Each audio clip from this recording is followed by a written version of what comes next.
Good evening. कक्षा 8 प्रश्नावली 2.2 question number 13। देखिए क्वेश्चन नंबर 13 है कि एक परिमेय संख्या को 5/2 से गुणा कर 2/3 जोड़ने पर माइनस के 7/12 प्राप्त होता है, तो वह परिमेय संख्या क्या है। तो हम सबसे पहले परिमेय संख्या समझेंगे। परिमेय संख्या होती है जिसे हम P/Q के रूप में लिख सकते हैं। तो देखिए, माना वह संख्या x है, माना वह संख्या क्या है x। अब देखिए प्रश्नानुसार, अब प्रश्नानुसार क्या होता है, यानी प्रश्न के अनुसार, प्रश्न में जो शर्त दे रखी है उस शर्त के अनुसार।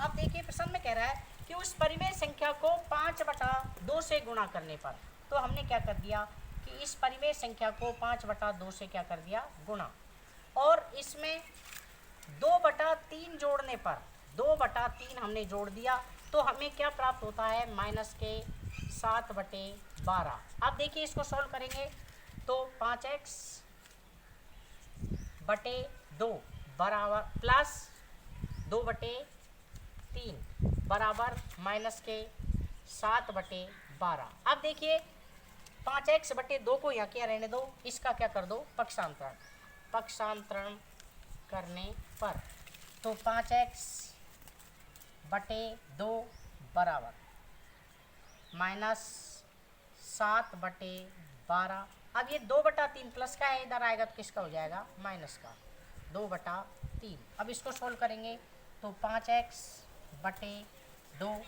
बराबर, अब देखिए इसका लघुत्तम ले लेते हैं, एलसीएम ले लेते हैं। एलसीएम आया 12। जब लघुत्तम 12 आया तो 12 का भाग 12 में दिया, एक बार गया, 1 × 7 किया, माइनस के 7 आ गया। अब देखिए यहाँ माइनस का चिन्ह लगा दो क्योंकि यहाँ माइनस चिन्ह है। 3 का भाग 12 में दिया, 4 बार गया, 4 × 2 किया, माइनस के 8 आए, तो बराबर क्या आया। अब देखिए 7 माइनस का और 8 माइनस का दोनों को जोड़ देंगे तो माइनस के 15/12। अब देखिए इसको आगे सोल्व करते हैं।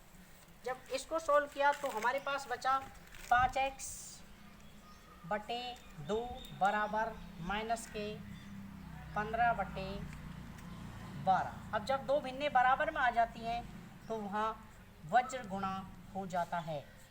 तो देखिए पहले x वाली संख्या को इंटू करते हैं, तो 5 × 12 किया तो 12 पंजो 60x बराबर 15 × 30 माइनस के। अब देखिए x का मान निकालेंगे हम, तो x बराबर माइनस 30/60।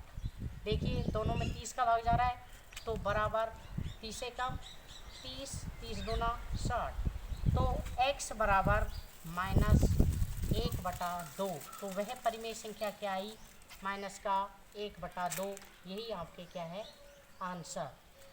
अब देखिए 14वां सवाल। 14वां सवाल है कि लक्ष्मी एक बैंक में खजांची है, उसके पास नकदी के रूप में ₹100, ₹50 व ₹10 के नोट हैं। उसकी संख्याओं में क्रमशः 2:3:5 का अनुपात है और उनका कुल मूल्य 4 लाख है, तो उसके पास प्रत्येक प्रकार के कितने नोट हैं। जब अनुपात में सवाल दे रखा हो तो हम इनको ही मान लेते हैं। तो माना 100 रुपये के नोटों की संख्या। 14वां सवाल, माना 100 रुपये के नोटों की संख्या, अनुपात दे रखा है 2, तो इसको हम 2x मान लेते हैं। 50 रुपये के नोटों की संख्या, इसका अनुपात दे रखा है 3, तो इसको हम 3x मान लेते हैं। 10 रुपये के नोटों की संख्या, इसका अनुपात दे रखा है 5, तो इसको हम 5x मान लेते हैं। अब ये तो संख्या दे रखी है, अब इसका क्या निकालेंगे हम, मूल्य। तो देखिए 100 रुपये के नोटों का मूल्य, 100 रुपये के नोटों का मूल्य तो क्या दे रखा है 2x बराबर 2x इंटू 100 बराबर 200x। अब देखिए 50 रुपये के नोटों का मूल्य निकाल लेते हैं। 50 रुपये के नोटों का मूल्य, इसका संख्या दे रखी है 3x बराबर 3x इंटू 50 बराबर 150x। अब देखिए 10 रुपये के नोटों की संख्या का मूल्य निकाल लेते हैं। 10 रुपये के नोटों का मूल्य देखिए, इसकी संख्या दे रखी है 5x बराबर 5x इंटू 10 बराबर 50x। अब देखिए इनका कुल मूल्य दे दिया। अब हम प्रश्नानुसार देखते हैं प्रश्न के अनुसार। अब देखिए प्रश्नानुसार यदि मैं इन सबको 4 लाख के बराबर में रख दूं तो हम आराम से हल कर सकते हैं। तो देखिए 200x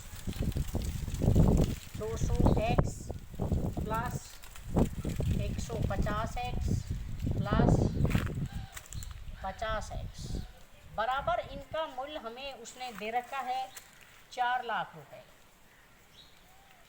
अब देखिए इन सबको जोड़ा तो 200, 350, 400, तो 400x बराबर 4 लाख।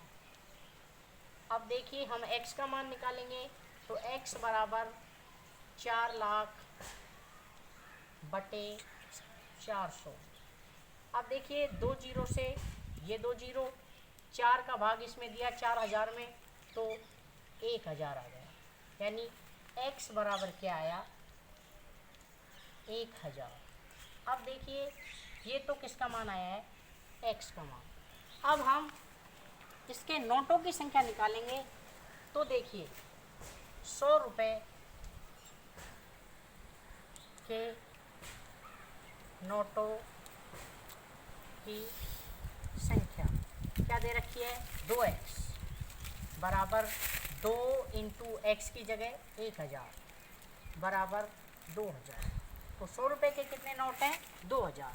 अब हम 50 रुपये के नोट निकालेंगे। 50 रुपये के नोटों की संख्या, इसका 3x दे रखा है तो बराबर 3 इंटू 1000 बराबर 3000।